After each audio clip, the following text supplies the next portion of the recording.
Hi everybody, welcome back to another video on the channel. So I'm gonna continue reading They Shook Hands. They Shook Hands. I'm up to chapter 14 right now. No need to get dramatic. Okay, so let's continue reading. Chapter 14. No need to get dramatic. The Quidditch match between Hufflepuff and Ravenclaw was decidedly less interesting than Harry's own match against Gryffindor. He dutifully studied what the Ravenclaw Seeker did, but even he, with his minimal knowledge of Seeker tactics, was unimpressed. Marcus Flint, captain of the house team, had joined the first years to give running commentary on Andrew Callisary's rather lackluster performance for Ravenclaw. Harry, Flint assured him, was a better Seeker than Callisary with one hand tied behind his back. That gave Harry high hopes for their own match against Ravenclaw next month. Flint's presence had also the added advantage of keeping Weasley from bothering them. The six-year boy was very imposing when he wanted to be, and Harry thought that one scowl would be enough to send any small Gryffindor was running for cover. While Harry knew that he and his friends could handle anything that Weasley chose to say or do, it was easier to not have to deal with him at all. Ravenclaw won the match, which dragged long into the day, 220 to 100. 220 to 100. Though the Seekers were competent, if uninspired, the Chasers and Keepers made the game exciting. There were dozens of brilliant plays on both sides that kept the score neck and neck for hours. When the match finally finished, almost more of an accident than deliberate effort by Calciary, the young Slytherins diverted from going to the library by necessity of having lunch. They ate as fast as plate manners would allow, even Crabbe, who normally liked to linger over his cup of milk, and they all made a beeline for the alchemy section of the library. Harry breathed a sigh of relief when he saw there was only the one bookcase. They quickly set them each looking through a single shelf. With everyone looking, surely they would have some answers by tonight. It was Daphne who called the others in an excited voice, and they all gathered around a table in the back, eager to see what she'd found. Daphne dropped a thick, old book onto the table with a thud. Harry stared at it in amazement. The book was enormous and smelled kind of musty. At least it didn't kick up a cloud of dust. Someone must have taken it out of it recently. Daphne flipped it open, turned a page towards the center. Here it is, she whispered excitedly. One obscure branch of the ancient study of alchemy is concerned with making the Philosopher's Stone a luxurious substance with astonishing powers. The stone will transform any metal into pure gold. It also produces the elixir of life, which will make the drinker immortal. There have been many reports of Philosopher's Stones over the centuries, but the only stone currently in existence belongs to Mr. Nicholas Flamel, the noted alchemist and Oprah lover, Mr. Flamel, who recently celebrated his 665th birthday last year, enjoys a quiet life in Devon with his wife Paranel, 658. When Daphne had finished reading, everyone was quiet. Theo's eyes flashed in triumph. Well, there's our answer, he crowed. Fluffy is guarding Flamel's Philosopher's Stone. He must have found out that someone was after it, so he asked Dumbledore to keep it safe for him. I'm no surprise why someone wants to steal it, Draco observed. Immortality and unlimited wealth? I wouldn't mind that at all. Neither would a lot of people, Theo said. I wouldn't, Pansy said. I never have to worry about spending too much money on clothes ever again. I know, Tracy said with a sigh. Could you imagine? I would buy hundreds of shoes. We should try to find it before Quirrell does, Pansy suggested. I still think Professor Snape is after it, Theo said. It wasn't Snape, you moron, Pansy lashed out at him. I saw Quirrell casting and he wasn't blinking. But why would Quirrell try to kill Harry? Tracy asked. That would be inconceivable. Why would Snape try to kill Harry? Millie demanded. It makes no sense at all.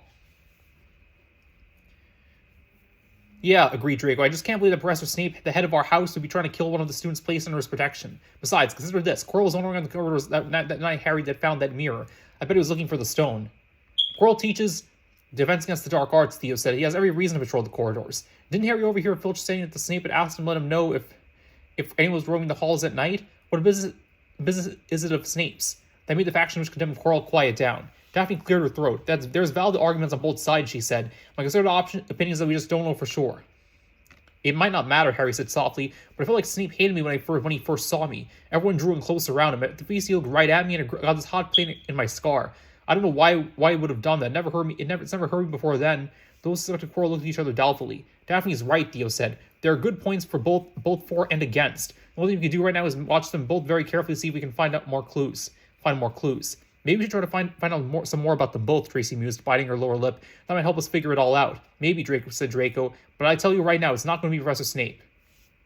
They put the book back on the shelf and left the library to return to their common room. Right outside the library, they met Longbottom, who stumbled nervousness or fear when he saw the Slytherins. Well, said Draco, letting his voice fall into his bored drawl. Longbottom, how perfectly dreadful to see you. Malfoy, Longbottom stuttered. Listen to you, you sound like Professor Quirrell, Theo said, laughing. I'd like to get by, Longbottom said quietly, staring wistfully into the safety zone of the library. And I'd like to be on the Quidditch team in my first year, Millie snarled. We don't always get what we want now, do we? Please let me by, Longbottom said. Harry could see his knees quivering. Draco drew his wand. Locomotor mortis, he said, cast, pointing as one of the chubby boy. Longbottom's legs snapped together. His arms waving wildly, his bag fell to the floor, and he crashed down on top of his books with a surprised cry. The Slytherins all laughed. Thanks, Longbottom.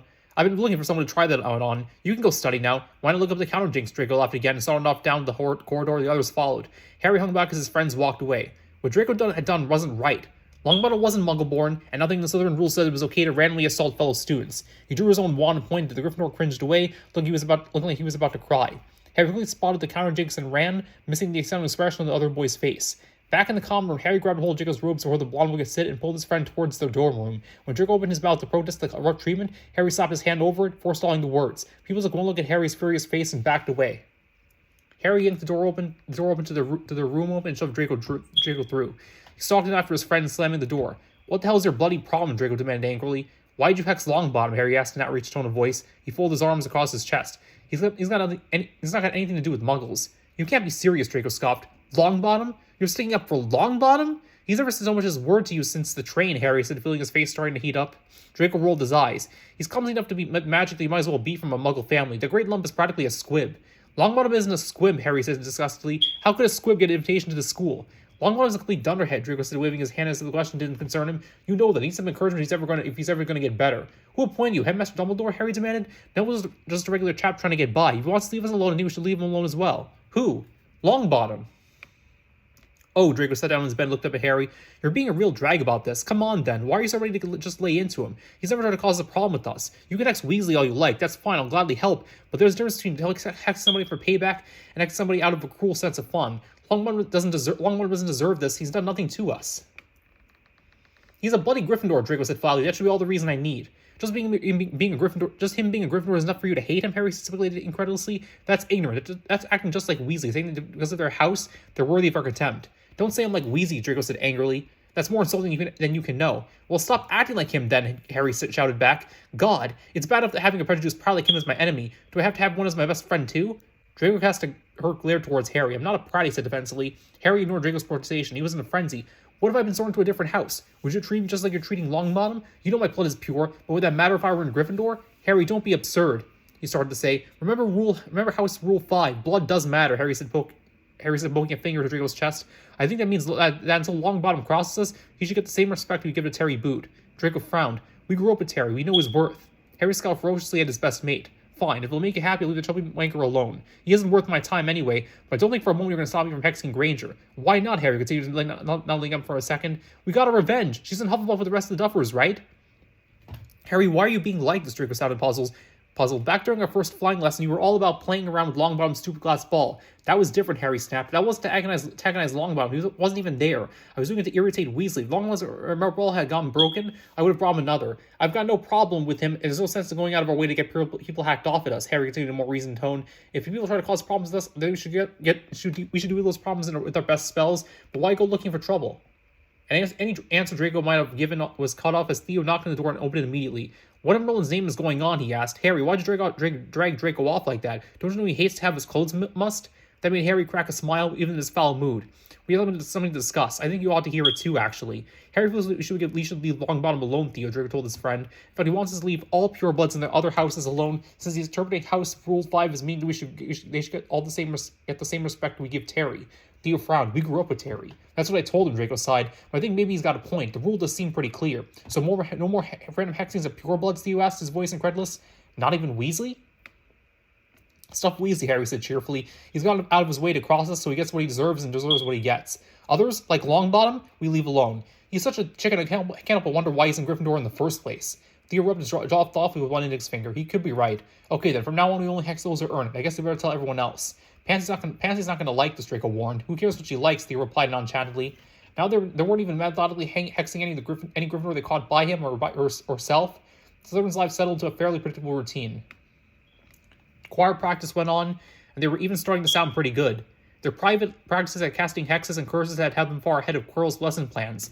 Nighttime astronomy lessons resumed, to Professor Sinistra's great delight. Whenever one of them chanced to pass the forbidden corridor on the third floor, Fluffy's growls and snarls could still be heard if one pressed an ear up against the door. The stone was to all appearances still safe. Professor Snape continued to act like Professor Snape. He occasionally made appearances in the common room to offer tutelage. He abused the Gryffindors in potions class, and he maintained a very proper attitude through it all.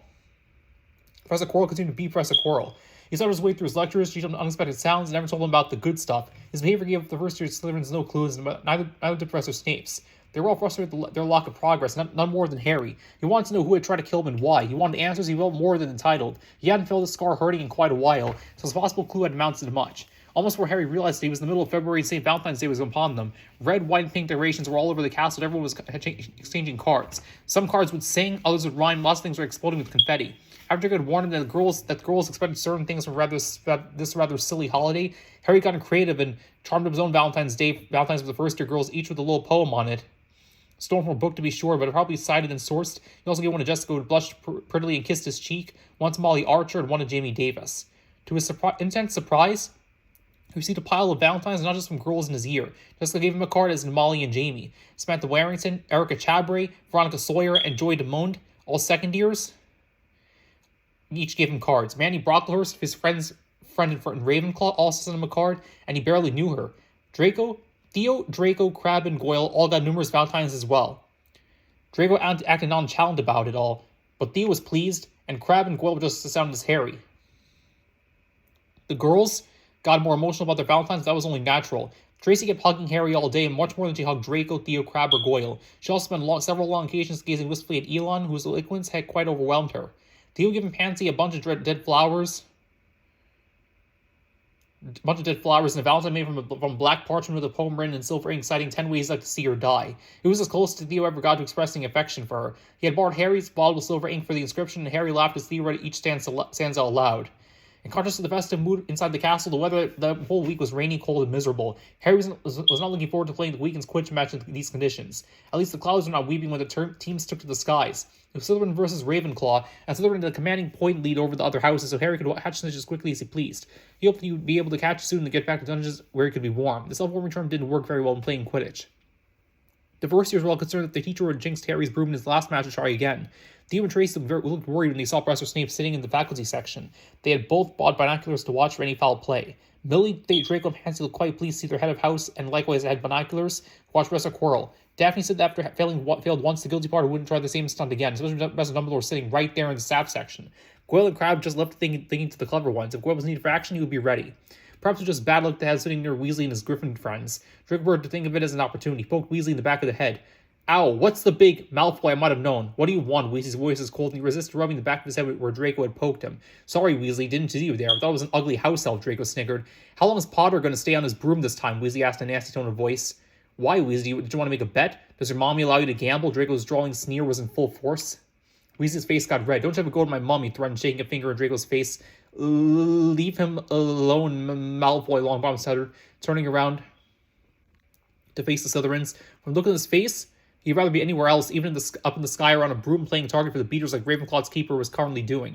Back off, Longbottom, Theo barked, making Longbottom jump 30 centimeters easily. Keep your non-existent brain focused on your own business. He gives good advice, Longbottom, Draco drawled, and he speaks truly about your brains. Shut up, Malfoy, Weasley interjected.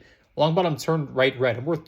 I'm worth 12 of you, Malfoy, he blustered. Just like I told you, Neville, good man, Weasley said in an encouraging tone of voice.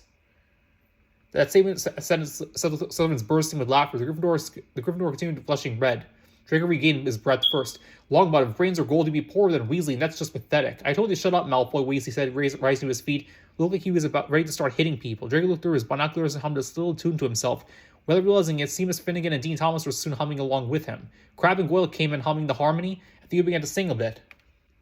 As noble Sir Arthur once morning did ride, with his hounds at his feet and a sword by his side, he saw a fair maid sitting under a tree. He asked her name, and she said 'twas Molly. Stop that, Weasley ordered his housemates. No singing with Slytherins. He said it was red in the face. Wait, what song is that? Sir Arthur and Charming Molly, Thomas answered. It's one of the songs we're singing in choir. Arthur and Molly, Weasley half shouted, completely enraged. Arthur and Molly, those are the names of my mom and dad. You slimy bastards, you did this all up to have a go at them. Weasley, calm down, Theo pleaded. They waited until Weasley took a deep breath and let it out slowly. The truth is, I knew both your parents' names and requested we sing this song solely because I knew it would hack you off. Theo's voice was so absolutely serious that they all cracked up laughing. Weasley got red in the face and dove at Theo without another word. They fell to the floor, kicking and punching at each other. The Gryffindors all watched with semi-interest. Slytherin's eyes remained glued to the skies. Up in the air, Harry swooped past Madame Hooch to grab the snitch, and the match was over, 210 to 40. Turning was defeating from the throats of the Utes in greens and silver trim. The Slytherin team landed gracefully on the pitch where Bull and Derek lifted Harry up onto their shoulders. His friends all hurried toward the stairs to go congratulate him. Crab and Quill separated Weasley from Theo, with Weasley in a headlock but was getting punched in the gut repeatedly. "That's enough," Crab said gruffly as he grabbed Weasley by his shirt collar and dragged him off. "Theo, you okay?" Quill asked, offering a hand up. "Thanks," Theo replied. Where were you two?" "We figured you could handle him for a few seconds," Quill teased him. "If I had gone a bit longer, we would have grabbed his neck for you or something." "Oh yeah, that's part 1. Stay updated for part 2.